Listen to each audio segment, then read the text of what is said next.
Hello and welcome to Weekend Investing Daily Bites. We are shooting episode 123, and today we're going to talk about what sectors look like moving ahead. We've seen some sort of a market correction. Small caps, mid caps have lost almost 10% on the index. Let's first take a look at the market today.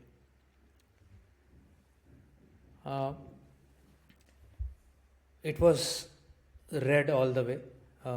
PSU banks, real estate, metal stocks, the sectors which had done well in the recent past were the worst hit, and the defensives like IT, FMCG, pharma were also quite dramatically hit. It seems like market is wanting a longer pause here.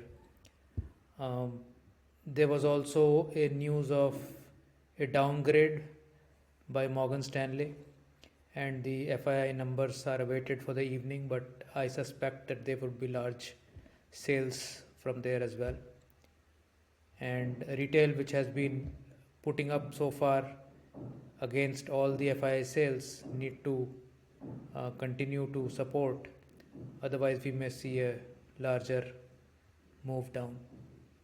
And if I were to see in hindsight, we have been on a tear for quite a while. In fact, I have been expecting a correction, a larger correction for last many months. But it's good that I am not in the forecasting business because I would have been totally wrong. But yeah, I mean this current move down seems to be more uh, serious than the other smaller ones we have seen recently. The indices all were down between 1.5 to 2%. As you can see, small cap 250 was down 1.5. Nifty Next 50 was down 2%. Nifty itself was down about 2%. And all weekend investing small cases lost ground between 1% and 3%. NNF10 getting hit the worst, and LTC Next 200 managing at minus 0.84%. The gold and Nifty combination was down at minus 0.5%. So practically all gains from last month seem to now have evaporated, and over 3 months also now strategies have started to look red, although on the financial year basis we are still reasonably all right. So let's take a look at the topic of the day. So market is correcting, and we want to see how sectors are moving against each other versus each other, and if we can see where is the strength that lies in the current markets. So we've charted 5 years of sectoral chart. So this is metals, this is auto, the dotted line is the reference Nifty 500, this is FMCG, IT and pharma, and I have more. So this is the first sheet. So you can see here that while Nifty was flat going from January 18 to January 20 or March 20, once we had the COVID dip, there were several sectors which were going down earlier. So metals in the same time period was sharply lower. Autos in the same time period was sharply lower. Pharma was kind of flattish before the COVID run. And IT was actually going up in the wake of the COVID. So sort of at the COVID point here, IT was sort of one of the best plays, I would think, in terms of going into the crisis. And that has now emerged as the best sort of play out of this.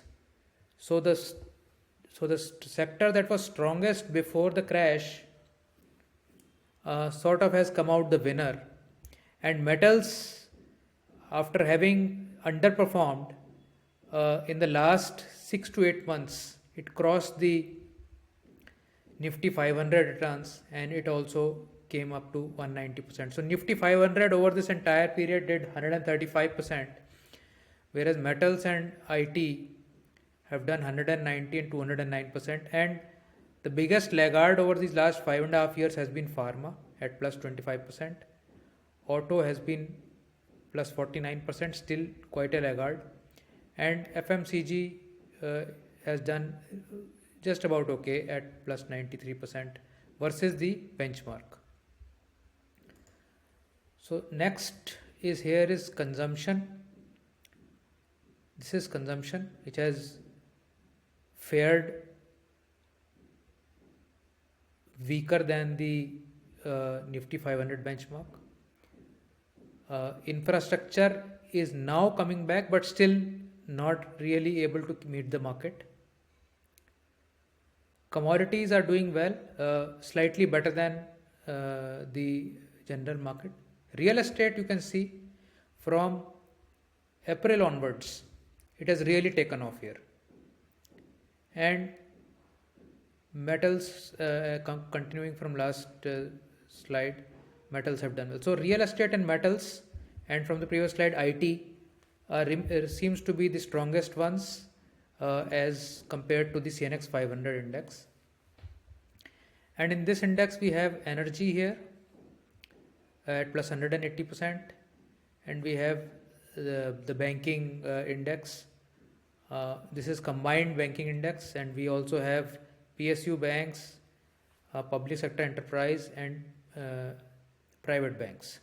So private banks have done quite well along with energy. So 4 or 5 sectors have really done well: metals, IT, real estate, energy, and private banks. PSU banks are beginning to come back up, but not with any major force right now. And public sector enterprise also had a bounce, but overall have been quite stagnant. So we can see here that these 4 or 5 sectors are likely to remain robust until we see a downtrend in them. And the 3 or 4 sectors that we saw, which have been laggards for a long period, are yet to show their relative strength. So coming into this current market, I would continue to think that as soon as we get some relief in this correction, we would again see real estate, IT, energy, and private banking doing well. That is somewhat relative strength that we can see here. Amongst our products, also I want to showcase that these are all the products which do investing in all the caps, so large, mid and small, all put together. So MIMT all cap over the same period has done 687%. MIMT ATH has done 1132, and MIATH2, which is recently launched, so most of this is a back test actually, has done 1426%. So you can see that versus the index over a long period of time, if you are even coming in at recent peaks, you would have still done very, very well. What you need to do is to suffer and survive in a downtrend. So if you survived 2018 fall, if you survived 2020 fall, and at some point of time we will get a 20, 30, 40% fall again. If we are able to survive them and also gradually bring in our money, there is no reason why we should not be able to outperform, given that we have such a nice historical proof of where our models have worked. This is again MI25 versus the small cap index. Now small cap index from 17 December till March 2020 dropped like 60%. And if you were able to survive this fall, the kind of gains you have seen is 500 plus % versus 138% on benchmark. So even if you started at this peak and you gradually brought in your money, you would have really made fantastic gains, and these cycles will keep happening again and again. As long as your strategy is able to boot out the losers, pick in new winners, and outperform the benchmark, or even if you are putting money into an index, even if you come in at a peak in an index, I tweeted this today, even if you come in at a peak in the index, but you have the runway of 3, 4, 5, 6, 7 years, and you're continuously sipping into the index, you will still make very good returns. But of course, when you start from a bottom or from the middle of a correction, that is of course a better time.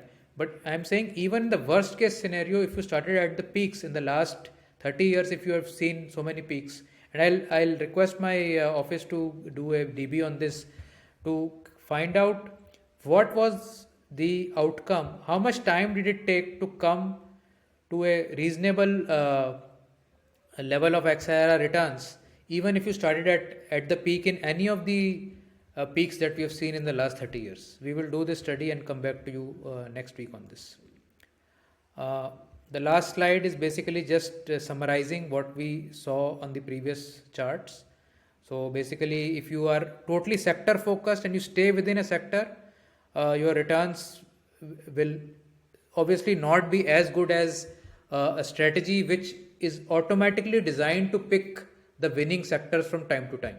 So we've had huge wins in some metal stocks, we've had huge wins in some IT stocks. In 2018, we had huge wins in some coke and graphite stocks. Then there was a phase of, had huge wins in sugar stocks. There were huge wins recently in hospitals and pathology stocks. So momentum style is basically allowing you to have a automatic pick of the relative strength in the market, and as and when the momentum fades out of some certain sectors, those stocks are given up, so that you don't end up holding losers for the years together. So this is the beauty of momentum investing, and this is what I wanted to highlight in today's episode. I want to thank you for watching these videos, and I want to remind you that we are going to open up our subscriptions for MI25, MI All Cap, MI ATH, and MI ATH2. All these are currently closed since many months. We will open it up on Muhurat session on Diwali day, exactly when the Muhurat session starts. And there are limited slots that are available. So depending upon how many get taken up, how quickly, we will start to close them in the coming hours and days. So thank you so much for watching, and I'll see you in another video. Bye.